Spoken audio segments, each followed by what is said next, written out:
오늘 사람이 무엇이기에입니다. 시편 144편. 이 구절도 워낙 유명한 구절이라서 여러분이 한 번씩 다 들어보셔야 될 겁니다. 시편 144편 3절 말씀 같이 읽겠습니다. 주여 사람이 무엇이기에 주께서 그를 알아주시나이까? 혹은 사람의 아들이 무엇이기에 주께서 그를 중히 여기시나이까? 주여 사람이 무엇이기에 있는데 이게 그걸 알아주시나이까? 뒤에 감탄표가 붙어있죠. 물음표가 아니라고요. 둘 다 감탄표 붙어있죠. 사람이 무엇이기에, 사람의 아들이 무엇이기에. 사람과 사람의 아들은 같은 말이고요. 사람과 사람의 아들은 정확히 같은 말입니다. 사람을 다른 표현으로 사람의 아들 그래요. 사람이 무엇이기에, 사람의 아들이 무엇이기에. 오늘 이겁니다. 잠깐 기도하겠습니다. 위대하시고 거룩한 주 안에 감사합니다. 하나님께서 은혜 주에서 오늘 주의 말씀을 선포합니다. 선포되는 모든 말씀에 주님께서 기름 부어주시고 듣는 모든 혼들의 마음속에 지혜와 계시를 주시고 빛을 비춰주시옵소서. 말씀을 들을 수 있는 귀를 주시고 또 아버지 정직하고 선한 마음에 이 말씀을 받게 하여 주시옵소서. 또 마음의 근심이나 걱정, 두려움과 초조함, 또 불안과 여러 가지 이 세상의 것들로 인해서 또 아버지 하나님 이 말씀을 잘 받지 못하는 분들이 있습니다. 이 시간 주님께서 은혜를 베풀어 주셔서 하나님 말씀을 잘 받을도록 이 모든 것들을 다 제거해 주시고 아버지 깨끗이 해 주시옵소서. 전능자 주 하나님, 정말 주의 권능의 말씀, 생명의 말씀, 은혜의 말씀이 널리 퍼지게 하여 주시고 무엇보다 성도를 안에 깊이 뿌리 내리게 하여 주시길 간구합니다. 아버지는 믿음과 말씀이 잘 결합하도록 도와주시고 또 저희 받은 말씀들을 좀 잘 사용할 수 있도록 그리고 또 지혜를 허락해 주시옵소서. 아버지 하나님 모든 성도들이 이 시간, 이 한 시간이 그냥 버려지는 시간, 그냥 지나가는 시간이 아니라 참으로 복된 시간, 은혜로운 시간이 되게 하여 주십시오. 그래서 인생에서 많은 성장과 변화가 있게 하여 주실 간구드립니다. 도와주십시오. 감사드리며 주의 이름 기도합니다. 아멘. 네. 어떤 분이 기도할 때 눈 감고 기도해야 되냐 눈 뜨고 해도 돼요. 이렇게 눈 감고 기도하라는 말씀 성경에 없어요. 기도의 형태는 손을 들고 기도하라 뭐 이런 말씀 성경에 있어도 나머지 어떤 건 없습니다. 그리고 통곡의 벽에 가서 좀 유대인들 기도하는 거 보면 눈 뜨고 하는 분도 되게 많아요. 하늘을 향해 눈을 들고 기도하는 분도 있고 딱 주목하면서 기도하는 분도 있고 그건 뭐 상관없습니다. 근데 보통 이제 그냥 관습적으로 하다 보니까 그런 거죠. 갑자기 눈 뜨고 하려고 그래봐 좀 이상하잖아. 사람이 무엇이기에입니다. 오늘은 시편 144편을 공부하겠습니다. 이 시의 작자는 다윗입니다. 다윗의 시다 이 말이죠. 이 시는 주 하나님 누구시고 사람은 무엇인가에 대해서 노래하고 있습니다. 주의할 것은 사람은 무엇인가 이 질문이 아니라 사람이 무엇이기에, 사람 따위가 뭐기에 이 말이에요. 사실은 사람 그까짓 게 뭔데, 사람 그놈이 뭔데, 이런 거 사람이 무엇이기에 감탄문 일종입니다. 다윗은 보잘것없고 아무 쓸모없는 사람이 대체 뭐라고 하나님께서 사람을 생각하시고 그렇게 중히 여기시는지 주님의 사랑과 은혜에 그 경이로움을 표현하고 있는 겁니다. 사람이 무엇이기에. 다윗은 사람을 아는 거예요. 사람은 정말 보잘것없고 하찮은 존재, 정말 무익한 존재. 사람이란 게 뭔지 다윗은 뭔가 아는 거죠. 우리는 주가 누구신가에 대해서, 주님이 누구신지에 대해서 알아야 할 뿐 아니라 사람이 무엇이고 우리 자신이 무엇인지에 대해서도 알아야 됩니다. 믿음의 사람들은 예외 없이 주가 누구신지를 알았고 주 앞에서 자신이 누군지, 자신이 무엇인지를 잘 알았습니다. 예를 들어서 아브라함은 자신이 주 앞에서 재와 티끌과 재와 같은 내가 그러죠. 재와 티끌과 같다는 사실을 알았습니다. 주 앞에서 나는 뭐다? 재와 티끌.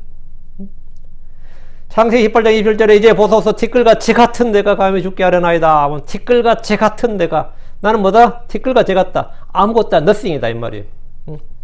티끌과 재 같은 건 이스라엘 표현이고 한국식 우리 요즘 현대식 버전은 뭡니까? 쓰레기 같은 데가 뭐 이런 거죠. 쓰레기만도 못한 죄가 뭐 이런 식이 이런 표현이죠. 이게 우리 인간이죠. 그는 자기를 비하한 염세주의자가 아니라 자기 자신의 정체, 자신의 본질을 정확히 안 것입니다. 욥은 말하기를 욥기 13장 12절에 너희의 기억들은 재와 같고 너희의 몸은 진흙몸과 같으니라 하랬습니다. 욥도 아브라함과 동일한 고백을 한 겁니다. 욥기 42장 6절에 그러므로 내가 내 자신을 몹시 싫어하고 티끌과 재 속에서 회개하나이다. 티끌과 재 속에서. 사도 바울은 자신을 파선한 자요 죄인들 중에 우두머리라고 했고 베드로는 자신을 죄 많은 사람이라고 했습니다. 성경 우리가 어떤 사람인가를 잘 보여주는 생생한 증언들이 넘칩니다. 내 안에 곧 내 육신 안에 선한 것이 거하지 않는 것이 사람입니다. 내 안에 곧 내 육신 안에 선한 것이 거하지 않는, 아무 좋은 것이라고 없는 그게 사람이라 말이에요. 사람이 무엇이기에, 사람의 아들이 무엇이기에 이렇게 한다면 우리는 사람의 실체에 대해서 떠오르는 주의 말씀들이 많이 있습니다. 하나님은 사람을 땅의 흙으로 지으셨기 때문에 진흙이라고 하셨습니다. 사람이 죄를 짓는 순간, 죄를 지었을 때 주님께서 그 죄인에게 오셔서 한 말씀이면 너는 흙이니, 흙이니 뭐야? 너는 진흙이니, 너는 진흙이니, 너는 흙이니 흙으로 돌아갈지니라. 주님께서 사람을 딱 정의한 게 뭐죠? 너는 흙이다. 사람을 그 어떤 인격체로 대하는 게 아니라 재료로, 머티리얼로 대한 거죠. 흙으로 지으셨으니까. 흙으로 지으셨으니까. 죄를 지은 인간은 뭐다? 그냥 머티리얼이다. 이게. 너는 흙이니. 이 말씀은 몸의 재료를 말한 겁니다. 사람의 몸은 혼이 거하는 저소란 점에서 장막 또는 흙집이라고 불리기도 합니다. 우리 안에 거하는 영은, 성령은 질그릇 속에 부합니다. 그럼 우리 몸은 부활을 담고 있는 질그릇에 불과합니다. 사람이 무엇인가에 대해 이 땅의 사람들은 다양하게 설명을 합니다. 다양하게 설명하고 주장하죠. 어떤 철학자는 인간을 뭐다? 생각하는 갈대라고 했습니다. 그건 파스칼이 그랬네요. 인간은 연약한 존재지만 생각하는 갈대다 했어요. 어떤 철학자는 인간은 만물의 머리고 만물의 영장이라고 했습니다. 어떤 인간은 만물의 척도라고 했습니다. 동양 종교에서는 사람의 몸을 뭐라고 하죠? 소우주라고 그럽니다. 굉장히 높이는 거예요. 그러나 성경은 사람을 장막과 같다, 옷과 같다고 합니다. 장막은 나그네들이 여행을 할 때 잠깐 머무는 처소입니다. 이는 우리의 몸은 우리의 혼이 이 땅에 사는 동안 잠깐 머무는 거처이기 때문입니다. 우리의 혼이 잠깐 머무는 거처가 뭐다? 이 몸이고, 이 몸은 뭐 장막이다. 장막 걷어버리는 거. 이동할 때 걷어야 되는 거죠. 아무것도 아니다 말이에요. 우리의 영구한 처소, 우리의 영구한 집은 저 하늘에 있습니다. 지금 이 땅에서 우리의 혼이 사는 이 집은 흙집입니다. 돌이나 철근으로 지어진 것이 아니라 흙집이란 말은 쉽게 무너지는 집이란 뜻입니다.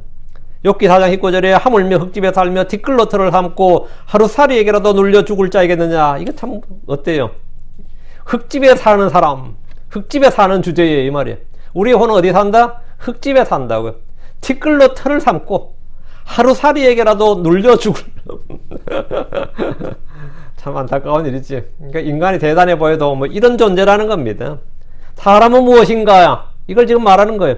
사람은 풀과 같습니다. 시편 103편 15절 사람으로 말하건대 그의 날들은 풀과 같으며 그의 번영은 들의 꽃과 같도다. 풀은 무성하게 자라지만 약합니다. 풀은 쉽게 베어지고 마르고 시듭니다. 풀의 수명은 길지 않습니다. 그래서 백성들을 풀 또는 민초라 그러나 백성 민자에 풀초자죠. 백성은 풀이다 이 말이에요. 베드로전 1장 4절에 이는 모든 육체는 풀과 같고 사람의 모든 영광은 풀의 꽃과 같기 때문이니라. 풀은 마르고 그것의 꽃은 떨어지느니라 했습니다. 사람은 아무리 잘난 체해도 풀과 같고 그것의 영광은 풀의 꽃과 같다는 겁니다. 사람의 생명은 수증기와 같습니다. 야고보 4장 14절 내일 있을 일을 너희가 알지 못하는도다. 너희 생명이 무엇이냐? 너희 생명은 뭐냐? 뭐가 같으냐? 그것은 곧 잠시 나타났다가 그 뒤에 사라져버리는 수증기 같으니라. 수증기는 잠깐만 보이다가 사라집니다.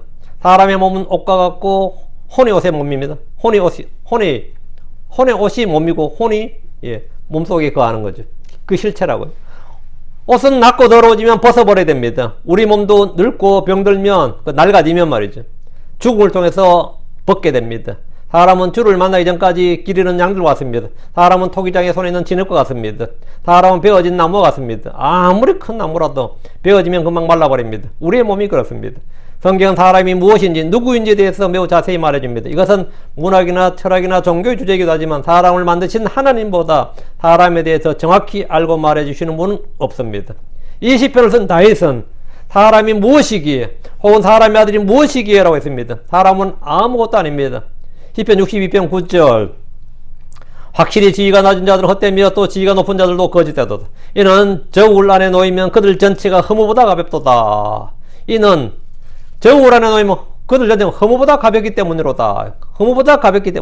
이것이 사람입니다. 우리는 부재한 물건과 같고 사람의 의는 걸레와 같으며 우리는 잎사귀같이 시듭니다. 시편 39편 5절에 참으로 모든 사람은 그의 최선의 상태에서도 전부 헛될 뿐이니다. 셀라. 시편 39편 11절에 확실히 모든 사람은 헛될 뿐이니다. 사람은 뭐다? 헛될 뿐이다. 사람은 허무보다 가볍고 전부 헛될 뿐이고 확실히 모든 사람은 헛될 뿐이니다. 이것이 사람입니다. 이런 사람이 대체 뭐길래 이까짓 거는 이 정도에 불과한 사람이 대체 뭐기에 이게 감탄문이에요. 또 이사야 2장 22절에 너희는 사람을 의지하지 말라. 그의 소문 그의 콧구멍이 나니 어떤 점에서 그를 수에 넣어야겠느냐. 어떤 점에서 그를 수에 넣어야 되느냐. 수에 넣지도 말라. 셀 필요도 없다는 겁니다. 그만큼 무가치한 존재란 겁니다. 자, 본문 보겠습니다.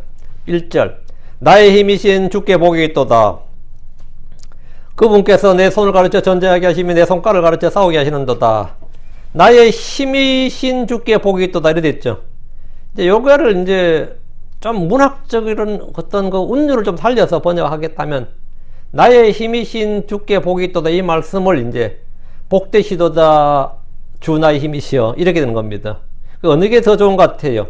나의 힘이신 주께 복이 있도다 좋아요. 복되시도다 주 나의 힘이시여. 이게 나은 것 같아요. 뒤에 게 나은 것 같아요. 어느 게 더 와닿느냐, 이게 중요해요. 의미는 어차피 거기서 거기야. 나의 힘이 되신 주를, 나의 힘이 대신보다는 나의 힘이신이 맞아요. 대신은 뭐 왜 있는지 모르겠는데, 나의 힘, The Lord my strength거든요. 나의 힘이신 주지, 힘이 대신은 아니에요. 나의 힘이신 주, 아니면 예, 복되시도다 주 나의 하나님이시여. 나도 좀 문학성 좀 살리자. 이 시가 시다워야 되는데, 해놓다가 이래보니까 시는 시인데, 시편은 시라고요. 근데 자꾸 산문으로 하는 거예요. 이 하다 보니까. 그래서 이게 큰 문제성을 제가 좀 느껴요. 그러니까, 시를 시로 해야 된다. 시는 시로 번역을 해야 된다. 같은 단어, 같은 구절라도 어떻게 우리말로 옮기느냐에 따라서 느낌은 완전히 다르게 와닿습니다. 의미가 완전히 다른 건 아니고, 느낌이 완전히 다르게 와닿죠. 나의 힘이신 주 또는 주 나의 힘이란 말씀에서 우리는 하나님이 나의 무엇인가를 볼 수 있습니다. 나는 아무런 힘이 없습니다. 죄를 이길 힘도 없고, 세상을 이길 힘도 없고, 마귀를 이길 힘도 없고, 선을 행할 힘도 없고, 의를 행할 힘도 없고, 무엇보다도 내 안에서 일하는 죄의 법, 육신의 정욕을 이길 힘이 없습니다. 이게 우리의 딜레마지. 예수 믿고 나서 제일 고생이 이거예요. 구원은 받았는데, 그죠? 구원받은 건 난 의심하지 않는데, 구원받고 나서 기대치의 밑도는 내 삶, 기대치의 밑도는 나의 기대와 나의 소망과는 전혀 동떨어진 그 나의 삶을 사는 내 자신. 여기 어때요? 삶이 상당히 절망스럽지. 거기 절망을 안 한 사람들은 구원받은 자신 한번 체크해봐야 돼요. 절망스러워, 실제로. 나 구원받은 거 확실한데, 구원받은 사람은 구원받은 사람으로서 이거 선하고 의로운 삶을 경건하고 거룩하게 살고자 하는 그 소원이 있는데, 실제 현실에서 살아보니까 죄만 짓네? 죄만 지어. 그래가지고, 하고 기도하고 결심하고, 어떨 때 못 모르고 서원도 해보고, 금식도 해보는데 잘 돼야 안 돼요? 잘 안 돼. 응? 열심히 금식해봐. 배만 고파, 그냥. 배만 고파요. 아무리 굳게 결심해도 조금만 버티다가 무너지는 걸 늘 체험을 합니다. 크리스천이 되기 전이나 후나 변한 것이 없어 보입니다. 어때요? 여러분 확 변한 것 같아요? 예수 믿고 나서 확 변한 게 있어요? 물론 있지. 뭐 몇 가지는 있어야 되면 그거 없으면 진짜 골치 아프다. 몇 가지 있는데 또 몇 가지는 전혀 변한 것이 없어 보인다고. 진짜. 그러니까 20년 지나고 30년 지나도 똑같은 게 있어요. 그래서 우리가 사람 변한 게 아니다 그러잖아요. 마음에 원하는 것이 있긴 한데 그것을 행할 힘이 없습니다. 선을 행하고자 결심을 해도 악을 행합니다. 죄를 짓지 말자 다짐을 몇 번 해도 다시 죄를 짓습니다. 내 안에 뭐가 없다? 아무런 힘이 없기 때문입니다. 요즘 우리는 어디서나 전자제품들 많이 사용합니다. 우리 뭐 셀폰부터 시작해서. 제가 이 차를 어제 교회 갔다 왔는데, 큰 차. 내리고 나서 딱 눌렀더니만 차문이 안 잠기네. 왜? 키에 배터리가 다 된 거예요. 키에 배터리가 다 되고 차문이 안 잠겨. 골치 아프대. 이거 꽤 오래됐다는 뜻이에요, 이게. 이 차를 내가 요즘 잘 안 탔더니만은, 한참 세워만 놨더니만, 방전된 지 꽤 된 거야. 파워가 없으니까 아무 소용이 없는 거예요. 이거 잘못하면 시동도 안 걸리겠네 싶더라고.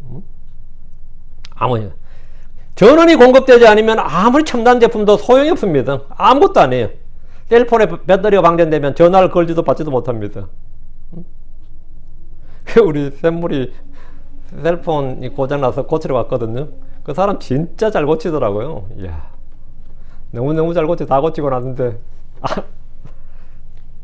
불이 싹 들어다서 가니까 완전 당황하더라고, 그 테크니션이. 이럴 리가 없는데, 이럴 리가. 그리고 얼른 빼가지고 다른 새 제품 갖고 왔다. 어떤, 이번에 아예 들어오지 않네. 새물에 방전을 시켜놓은 거야. 근데 그 사람 꿈에도 그 생각을 못하고, 자기가 잘못 고친 줄 알고 막 엄청 당황을 하더라고요. 응? 그 새로 갈았는데, 새 제품을 또 새로 갈았는데, 안 되는 거예요. 이번엔 아예 들어오지도 않네. 어떻게 된 거지? 파워가 없었던 거예요. 파워가 없었던 거예요. 그리고 그 파워 다시 꽂아가지고, 그래서 되게 황당해 하더라고요. 파워가 없어서 이래 된 거예요. 파워가 없었어. 응? 아침부터 파워가 다 가버린 거 상태에서 그 사람이 고친 거예요. 그러면서 실험한다 딱 눌렀는데 안 되니 어떻게 했어요? 얼마나 그 사람 당황하든지. 셀폰에 배터리가 방전되면 전화를 걸지도 받지도 못합니다. 작동 자체는 안 하죠. 아무리 좋은 차라도 방전되면 그 차는 그냥 고칠 떠내야 됩니다. 첨단 컴퓨터라도 전기가 없으면 전혀 쓸모가 없습니다. 아무리 그 사람이 뛰어난 사람이라도 내 안에 파워가 없으면, 이 힘이 없으면 죄에 대해서 속수무책이에요. 그 사람이 가진 학이라든지 권력이라든지 지위라든지 신분, 명예 다 소용없습니다. 속죄로 힘이 무너집니다. 그런 건 아무런 상관없어요. 그럼 나의 힘이 뭡니까? 성경은 나의 힘이 무엇이 아니라 누구인지를 말해줍니다. 나의 힘이신 주란 말은 주께서 내 힘의 원천이시고 공급자란 말입니다. 이스라엘은 파라오와 그의 군대가 추격해 올 때 맞서 싸울 힘도 피할 길도 없었습니다. 전혀 힘이 없었어요. 그런데 하나님은 그들 앞에 있던 홍해를 갈라버리시고 마른 땅처럼 건너게 하셨습니다. 하나님 뭐죠? 파워죠. Mighty God, Almighty God이단 말이죠. 파라오와 그의 군대는 홍해 바다에 모두 수장시켜 버리셨습니다. 그때 그들이 부른 노래가 뭐냐? 그때 그들이 부른 노래가 뭐예요? 출애굽기 15장 2절에 주께서는 나의 힘이시오 노래시며 나의 구원이 되시는도다. 주께서는 나의 힘이시오 노래시며 나의 구원이시로다. 주는 나의 힘이십니다. 시편 18편 1절에 내가 주를 사랑하나이다. 오 주 나의 힘이시오. 오 주 나의 힘이시오. 주께서는 내가 신뢰할 힘입니다. 내가 세상을 살아갈 수 있는 힘입니다. 죄와 마귀를 대적해서 싸우고 승리할 수 있는 힘입니다. 이 시간 이 말씀을 기억하고 잊지 마십시오. 오 나의 힘이시오. 주는 나의 힘이시오. 나의 힘이신 주께 복이 있도다. 나이가 들면 들수록 우리 몸에 힘이 점점 빠지는 걸 느낍니다. 그렇죠? 몸에 힘이 빠져요. 이 힘을 어디서 얻을 것인가 고민스럽다고. 또 어떤 사람 몸에 당이 떨어지면 힘이 없어진다는 말 합니다. 저혈당 쇼크로 죽을 수도 있다고 합니다. 이런 데는 빨리 포도당을 섭취하는 것이 가장 효과적이고, 그래서 포도당을 이제 태블릿처럼 이렇게 갖고 다니죠. 포도당 태블릿을. 주스나 설탕이 녹아있는 물이나 또는 사탕 등을 막 먹습니다. 백에 아예 갖고 다니는 분들 많이 있어요. 몸에 힘이 떨어진다 말. 당이 떨어지면서 힘이 떨어진다고. 그러면 그냥 힘이 들어요. 그러면 막 뭐라도 먹어야 된다고. 그럼 우리의 영적인 힘을 어떻게 보충할 건가? 어떻게 얻을 것인가? 영적인 힘은 영적인 힘이 떨어지고 있다. 내가 자꾸 이상한 생각이 많이 들고 마음에 약한 상상이 막 들고 뭐 어떤 것에 자꾸 전에 가짜에 뭐 끌리고 옛날 습관이 갑자기 일어나고 한참 잠잠했는데 갑자기 또 옛날에 없어진 줄 알았던 게 다시 휙 나타나고 이럴 때 어떻게 될 것 같아요? 나의 힘이신 주를 찾아야 됩니다. 근데 주를 깊이 생각하고 생각하고 오케이 주님을 말을 해요. 여러분 입으로 자꾸 주님을 말하라고. 주 하나님은 나의 힘이시로다 이렇게 말을 하는 겁니다. 선포를 하는 거예요. 혼자 남 앞에 할 필요 없이 주는 나의 힘이시로다 이렇게 여러분이 고백하고 여러분이 선포하고 여러분이 그렇게 찬양하고 그렇게 말하는 거예요. 주의 말씀은 살아있고 권능이 있습니다. 주의 말씀은 믿는 자들 안에서 효력있게 일합니다. 데살로니가 2장 13절에 그 말씀이 또한 믿는 너희 안에서 효력있게 일하느니라 했습니다. 오늘부터 지금 한번 해보시면 돼요. 한번 해보시면 돼요. 주는 나의 힘이시오 하면 주는 나의 힘이시오 해봐. 응? 예. 주는 정말 나의 힘이시라고. 왜? 믿는 너희 안에서 그 말씀이 효력있게 일한다고. 주님은 살아계시고 권능이 있다고. 다시 1절 그분께서 내 손을 가르쳐 전쟁하게 하시며 내 손가락을 가르쳐 싸우게 하시는도다. 다에서 목동이었습니다. 그는 곰과 사자들을 상대로 싸움을 했다가 이제 어느 날부터는 사람과 싸우기 시작했습니다. 그렇죠? 짐승과 싸우는 거하고 사람과 싸우는 게 어느 게 더 힘들 것 같아요? 짐승과 싸우다가 사람과 싸우는 거. 어느 날 필리스타인, 블레셋이라죠. 필리스타인의 챔피언 골리앗과 싸워서 이겼어요. 우리가 볼 땐 그날 우리 물론 이제 성경을 나가니까 하나님 은혜로 이겼다. 하나님 힘으로 다윗이 이겼죠. 워낙 다윗이 참, 목동을 하면서 돌팔매질 연습을 얼마나 했던지 말이죠. 정확히 맞췄어. 그것도 입마에 끝장난 거죠. 그 후로 그는 전쟁터를 누비는 장군이 되었습니다. 일절은 그분께서 내 손을 가르쳐 전쟁하게 하시며 이 말씀대로 다윗은 전사가 되었습니다. 다윗이 전쟁터에서 승리를 정치한 것은 그의 힘과 지혜가 아니라 주께서 다윗을 가르쳐 전쟁하도록 하셨기 때문입니다. 하나님이 다윗을 가르치셨어요. 우리를 가르쳐 싸우게 하십니다. 우리는 그래서 좋은 군사들로 부름받았고 고난을 견뎌야 하기 때문입니다. 주 예수님은 구원의 대장이십니다. 주께서는 우리가 하나님 전신갑주 빛의 갑옷을 입고 성령의 검 곧 하나님의 말씀을 듣고 싸우도록 가르치시는 분입니다. 하나님 우리에게 도망하라 피하라고 말씀하지 않으시고 싸우라고 하십니다. 반면 대환란 때는 뭐래든 도망하라 도망하라. 하나님 우리에게 도망하라. 크리스천은 이걸 해당사항 없는 거예요. 이게 말씀을 잘 나눠야 돼요.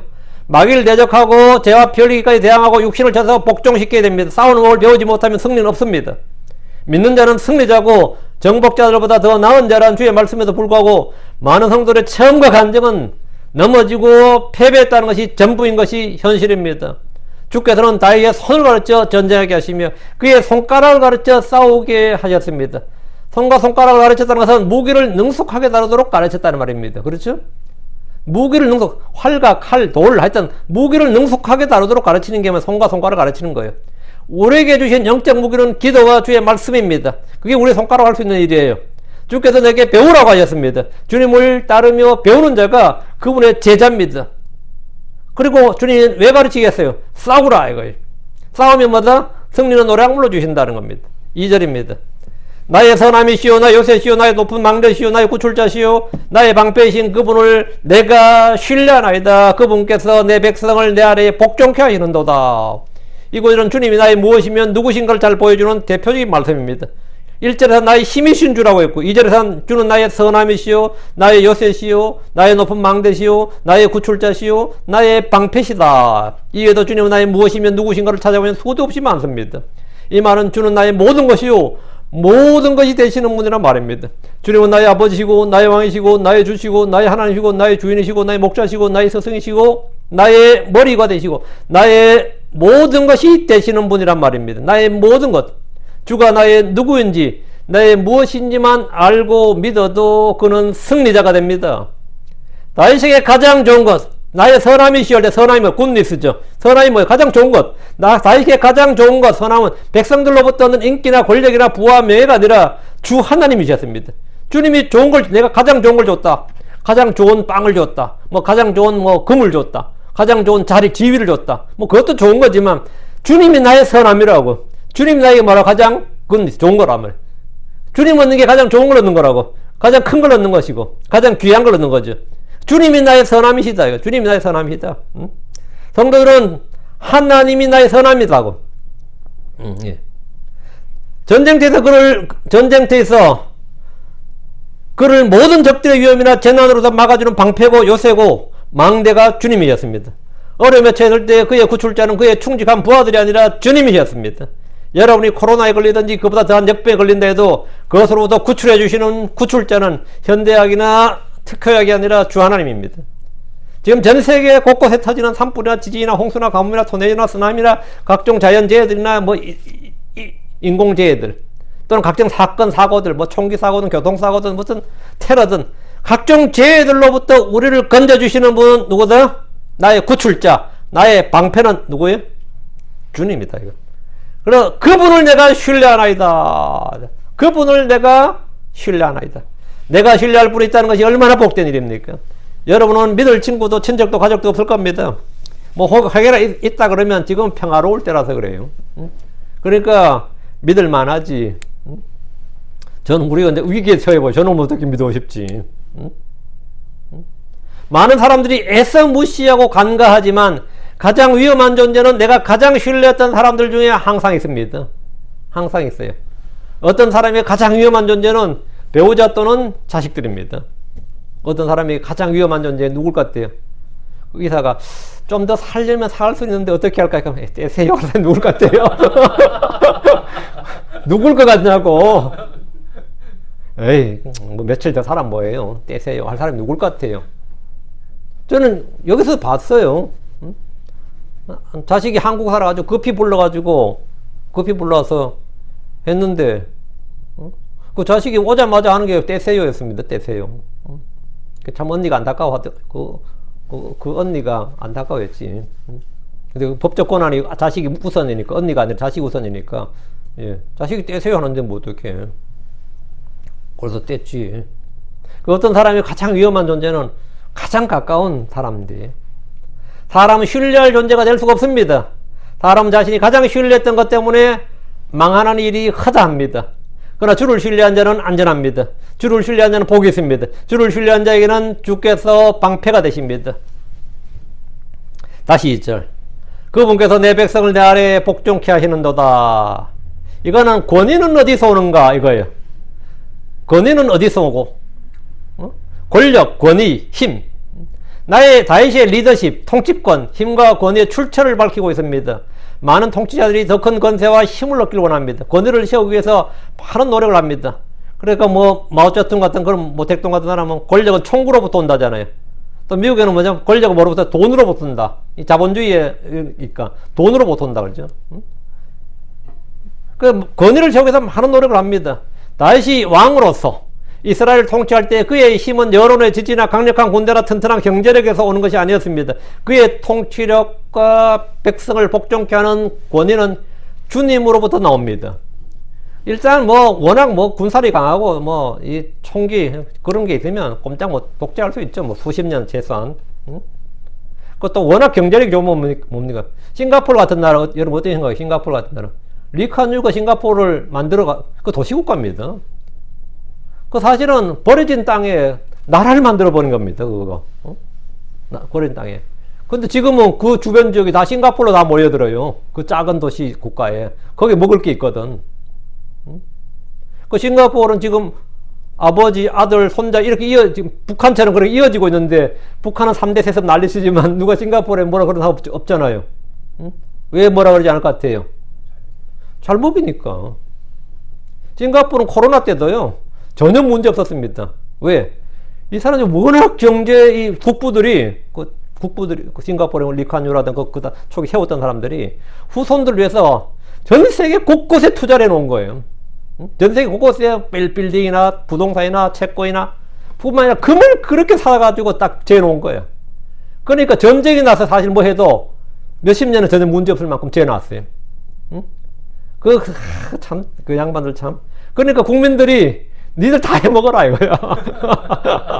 야당 필요 없고 몇 대 세먹어도 상관없는 거야. 근데 그게 망가지 뭐가 되는 거죠? 끝나는 거죠. 그거 망가지면 망고다니죠. 이 다윗에게, 그럼 다윗에게 힘은, 다윗의 그 통치력이나 백성을 복종케 하는 권위는 어디서부터 오느냐? 주님으로부터 왔다 이거예요. 그는 뭐 여론의 압도적인 지지나 강력한 군대나 튼튼한 경제력이나 뭐 대외 무역에서 잘했다 이런 게 아니었어요. 그의 권위, 백성을 복종케 하는 그 힘, 그건 어디서 왔느냐? 주님으로부터 왔다. 오늘은 많은 교회에서 리더십에 관한 설교를 많이 합니다. 목사들이 나 부러워 죽겠는 거예요. 목사들은 영적 권위를 운운하면서 양떼들 위해 군림하려고 합니다. 그렇게. 그래서 목사에게 대적하면 늘 어떻게든지 안 하자, 이렇게 하는 사람도 있고, 그렇죠? 왜? 권위를 채우려고. 그럼 성경 뭐라 그래요? 베전소장 3절에 하나님의 상속 백성의 주인처럼 군림하지 말고 오직 양떼에게 본이 되라. 이게 성경이 말한 권위예요. 군림하려 하지 말고 본이 되라, 이거예요. 또 말하기를, 고린도후서 1장 4절에 우리는 너희의 믿음을 지배하는 자가 되려 하지 않고 오직 너희의 기쁨을 돕는 자가 되려 하노니 너희는 믿음으로 서노니라. 지배하는 자가 되려 하지 않고 뭐 돕는 자. 성경이 말할 리더십 뭐죠? 예, 섬기는 자, 돕는 자, 본을 보이는 거, 이겁니다. 목자는 양떼를 먹이는 자들이고 본이 되어야 됩니다. 내가 주께 복종하면 주께서는 나에게 복종해야 할 사람들을 내 아래서 복종케 하는 분입니다. 복종케 하시는 분입니다. 스스로 권위를 채우려고 뭐 목소리 높이고 뭐 불난만 나요. 뭐 내가 군림하려고 하고 지배하려고 하고 높아지려고 하면 꼭 문제가 터집니다. 마태복음 20장 25절 27절에 예수님께서 그들을 불러 이르시되 이방인들의 통치자들이 그들에게 지배권을 행사하고 큰 자들이 그들에게 권위를 행사하는 것을 너희가 알거니와 너희끼리는 그리하지 말지니. 너희끼리는 이 세상 리더십, 세상의 뭐 기업체나 정치판이나 어떤 클럽이나 이런 데서 하는 것처럼 너희는 그렇게 하지 말라고. 너희끼리는 그리하지 말지니 너희 가운데 누구든지 크게 되고자 하는 자 너희를 섬기는 자가 되고 너희 가운데 누구든지 으뜸이 되고자 하는 자는 너희 종이 될지니라. 이게 성경이 말한 뭐다? 리더십이에요. 하나님이 우리에게 주신 성령의 선물은 섬기라고 주신 겁니다. 주께서 우리에게 주신 권위는 성도를 세우라고 주신 겁니다. 고린도서 10장 8절에 주께서 우리에게 주신 우리의 권위는 너희를 무너뜨리라고 주신 것이 아니요 세우라고 주신 것인지요. 뭐라고? 무너뜨리라고 주신 것이 아니라 세우라고 주셨다. 그러니까 세우는 데 쓰라고 주신 권능. 고린도서 13장 10절에 이런 말이에요. 세우는 데 쓰라고 주신 권능. 섬기라고 주신 은사, 선물. 3절입니다. 주여 사람이 무엇이기에 주께서 그를 알아주시나이까? 혹은 사람의 아들이 무엇이기에 주께서 그를 중히 여기시나이까? 이 문장의 끝은 의문부호가 아니라 감탄부호가 있는 감탄문이라는 사실을 주목하시고요. 그럼 앞에 사람이 무엇이기에, 사람의 아들이 무엇이기에 이 뜻은 뭡니까? 질문이 아니라 뭐죠? 이 하찮은, 이 보잘것없는 사람, 이런 뜻이 되는 거지. 감탄문이니까. 다윗은 주께 묻는 것이 아니라 이 아무것도 아닌 우리에게 주께서 이런 우리를 알아주시고 중히 여기시는 것에 대한 놀라워하는 장면이게 돼요. 놀라워하는 장면이 됩니다. 주여 사람이 무엇이기에? 사람은 최선의 상태에서도 헛될 뿐인 존재입니다. 사람은 모두 더해도 허무보다 가벼운 존재입니다. 사람은 천하고 더러운 존재입니다. 사람은 진토에 꿇어 엎드린 존재입니다. 사람은 허무보다 가벼운 존재예요. 사람의 마음은 모든 것보다 거짓되고 극도로 사악합니다. 이게 성경이 말하는 사람이에요. 시편 89편 41절에 나의 때가 얼마나 짧은지 기억하소서. 어찌하여 주께서 모든 사람을 허무하게 만드셨나이까? 허무하게. 사람은 허무한 존재다요. 헛되이 허무하게. 그러다 주께서 그를 알아주신다. 그래서 그게 놀랍지. 그래서 감탄부가 붙은 거. 그러면서 주께서 그를 알아주신다. 주께서 그를 알아주시나이까? 이런 존재를 알아주시나이까? 주께서 그를 불쌍히 여기십니다. 하나님 형상 하나님의 모습으로 지음받았기 때문입니다. 다시 3절.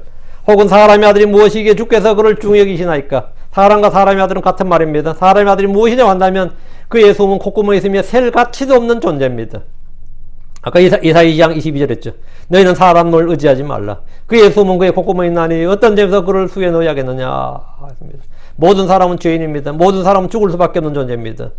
그럼에도 주께서는 그를 중히 여기십니다. 무용하고 무가치한 사람을 주께서는 존귀하게 여기신다는 겁니다.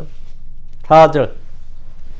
사람 헛된 것과 같나이다. 그의 날들은 사라지는 그림자와 같은 일이다. 지금 3절에서 사람은 무엇이게 사람의 아들은 무엇이겠는데 거기에 대한 답이 이거죠. 사람은 뭐다? 헛된 것과 같다. 사라지는 그림자와 같다. 사람이 무엇이기에 사람의 아들이 무엇이기라고 한 다윗의 놀람, 자신이 놀란 그 사람, 이런 존재에 대해서 하나님 알아주시고 왜 주님은 중히 여기시냐 이거예요.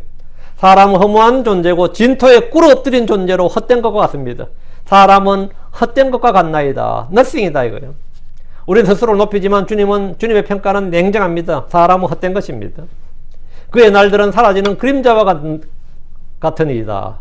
사람의 날들은 잠깐 보이다 사라지는 수증기와 같고 연기와 같고 바람이 날리는 겨와 같고 떨어지는 나뭇잎과 같습니다.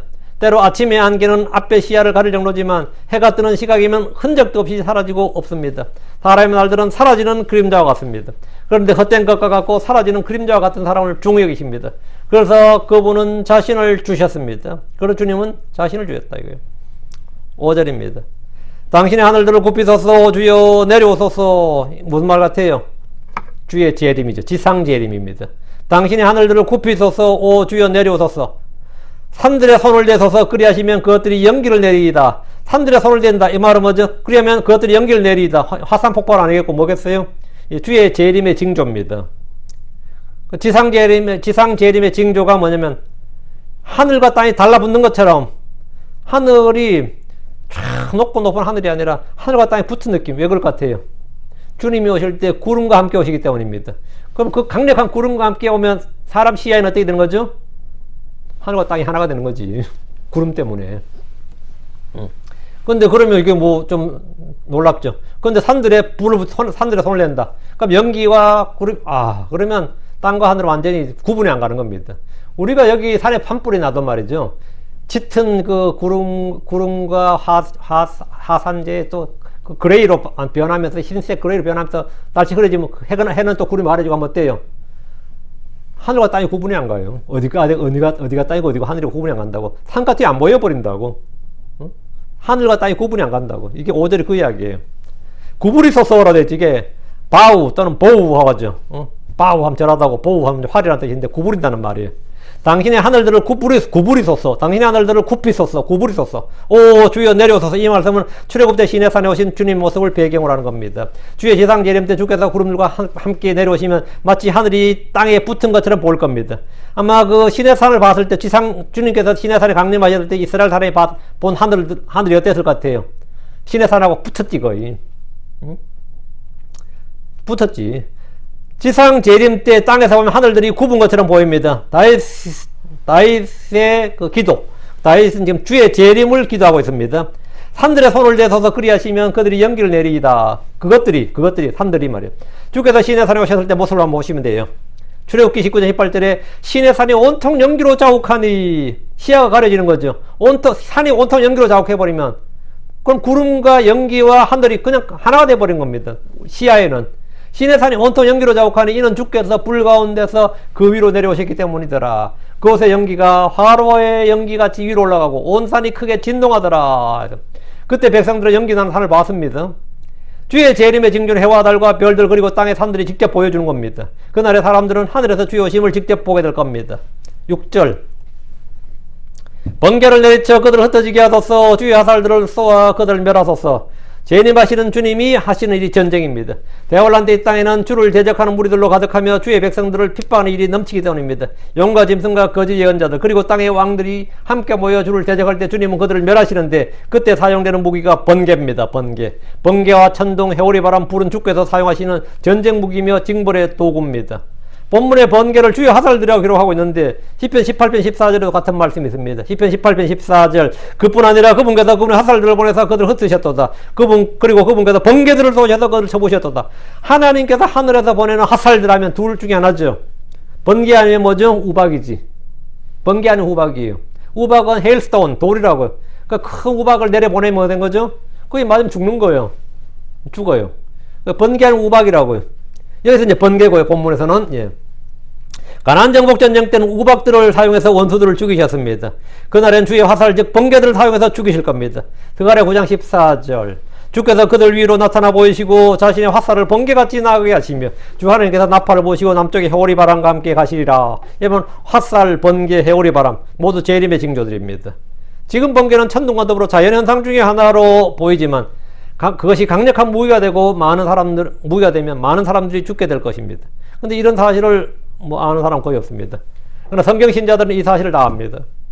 예언의 말씀은 미리 기록된 역사이기 때문입니다. 땅에 물이 가득하고 거기 번개가 확 내리시면 어떻게 되겠어요? 어떻게 될 것 같아요?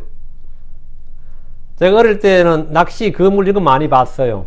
우리는 제가 어릴 때는 강에 가서 작살로도 고기를 잡았습니다. 실제로. 별짓 다 했지. 근데 어느 날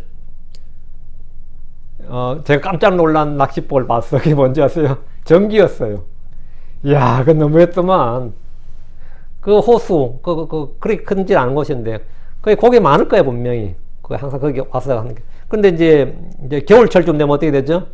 이제 여름이 아니니까, 거기에 물이 갇히게 되는 거예요. 물이 이제 빠져나가지 못하게 되고, 저도 공급이 안 되고, 거기는 고기 꼽짝이 갇히지. 그냥 그물로 퍼내면 될 것 같은데, 그래도 귀찮다고. 전기를 갖고 와가지고, 모터를 해가지고, 딱 집어 넣었는데, 야, 다 뜨는 거예요, 고기들이. 감전됐어. 그냥 건져낸 거죠. 야, 제가 그 작물 딱 보는데 참 어린 마음에도 참 느끼는 게 참 많았는데, 야, 주님께서 참 비를 쫙 내리시고, 번개를 거기 내리시면 사람이 저 꼴이 나겠구나 생각하니까, 끔찍하죠. 안 끔찍해요? 직접 보신 분들은 이제 끔찍한 걸 알 겁니다. 촌놈들이 무식해 보여도 참 잔인했어요. 그죠?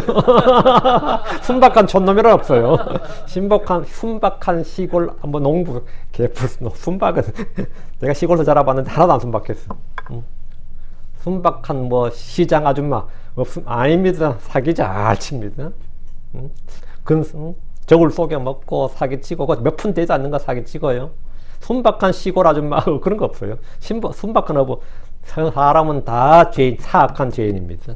사악하고 더러운 죄인이에요. 순박한 사람은 없어요. 이 세상에. 우리는 이 사실을 안다고. 우리는 사실을 알아요. 보수파는 너무 더러고 타락했어요. 그럼 좌파는 순박한은 없습니다. 깨끗한 정치인 그런 건 없어요. 이 세상에 그런 건 없습니다. 깨끗한 종교는 없습니다. 그런 거 없어요. 의인은 없고 선한 사람 없어요. 7절입니다. 네. 위로부터 주의 손을 보내소서. 나를 구하시고 큰 물들과 낯선 자녀들의 손에서 구출하소서. 손에서 손을 보내소서죠. 예, 낯선 자녀들하고 보통 타국 자녀들 뭐 이렇게 타국 스트레인지를 이제 번역할 때 낯선 그 직역한 거고요. 의미는 알죠. 위로부터 주의 손을 보내소서. 주님께서 친히 이 땅의 일 전쟁에 개입해 달라는 말이에요. 주의 손을 보내소서. 이 말은 원수들을 멸하시고 성도들을 구출해 달라는 것인데 모두 주의 날에 대한 예언의 말씀입니다. 벨사살 왕이 연회를 벌일 때 주의 손이 직접 나타나서 벽에 심판의 글을 썼습니다. 그렇죠? 주의 손은 믿는 자들에게는 구원, 구출, 구조의 손이고 원수들에게는 심판과 징벌의 손입니다. 여기 7절에 나를 구하시고 큰 물들과 낯선 자녀들 손에서 구출하소서. 큰 물들이란 많은 물들 홍수를 뜻합니다. 큰 물들에서 나를 구출해 달라는 말씀은 이 계시록 12장 15절을 말합니다.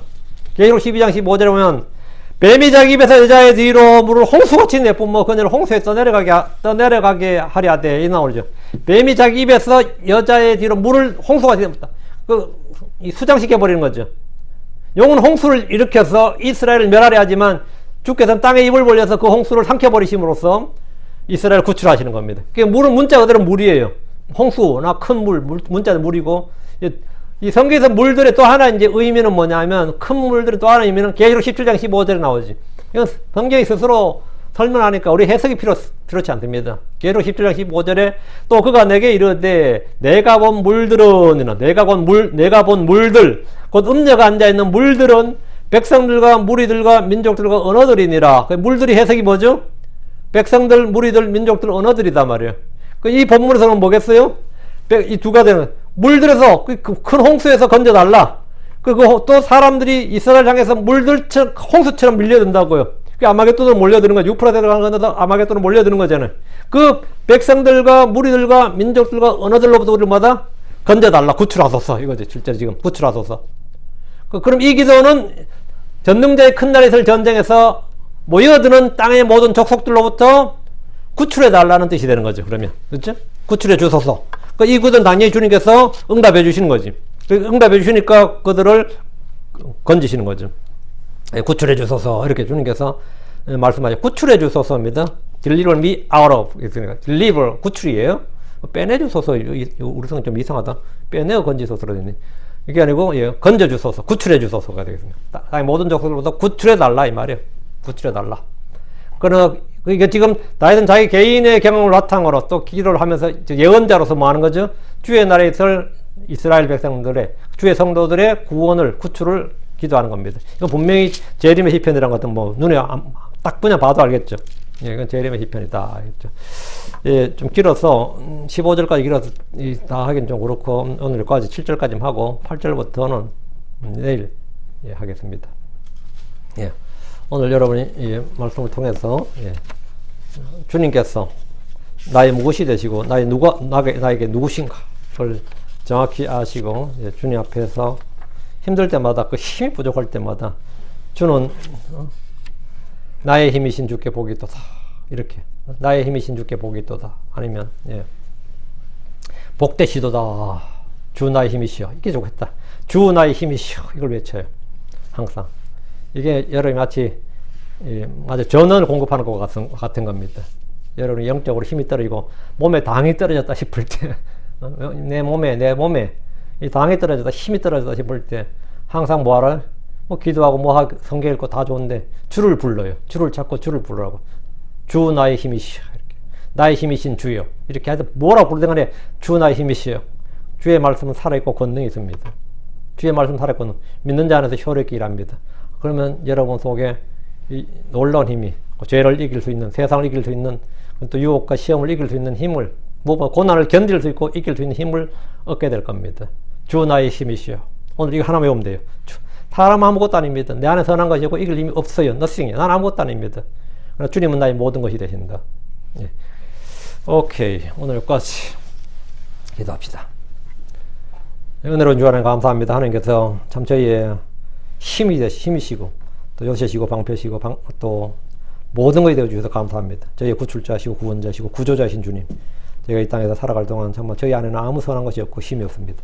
그러나 주님께서 저희의 모든 피를 공급하시고 그 저희 질그릇 속에 있는 보화, 그 성령으로부터 권능이 나타납니다. 아버지, 저희가 주를 찾고 부를 때 나의 힘이신 주께서 정말 문자 그대로 아버지는 모든 것에 넉넉한 그런 힘을 공급하여 주실 간구드리며, 또 성도들이 또 날마다 이 힘이신 주님을 체험할 수 있도록 도와주시옵소서. 그래서 아버지는 저희가 승리자의 정복자로서 선한 간증, 선한 열매들이 차고 넘치게 하여 주시옵소서. 악한 현 세상입니다. 아버지는 주님 오시는 그날까지 저희가 순례의 길, 믿음의 길을 잘 달려가게 하시고, 또 아버지 하나님께서 은혜 베푸시는 대로 또 아버지 저희가 주님을 증언하고 선한 간증들을 남기게 하여 주시옵소서. 감사드리며 주의 성기도합니다. 아멘. 아멘.